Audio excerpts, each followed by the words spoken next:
Sələmə İbn Dinar rahimehullah deyir ki, kullu ni'metin la tuqarribuka min Allah fəhiyə bəliyyə. Səndə olub, səni Allaha yaxınlaşdırmayan hər bir neymət əslində neymət deyil, o bəladır. Həqiqətən də belədir. O neymət ki, o mini ki, o ev ki, o evlad ki, o əlimizdə olan cihazlar, cibimizdə olan maddiyyat və bütün neymətlər əgər bizi Allaha yaxınlaşdırmırsa, dünyada da və axirətdə də əleyhimizə bəla olacaq. Ona görə hər bir insan Allahın neymətlərinə görə Allaha şükr eləməlidir və Allahın neyməti olaraq öz üzərində görməlidir.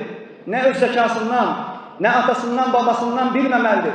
Ola bilər hissi olaraq, bəli, atadan, babadan qalır. Lakin atanı da, babanı da, əcdadları da yaradan, onlara doğrusunu verən, aləmlərin Rəbbi olan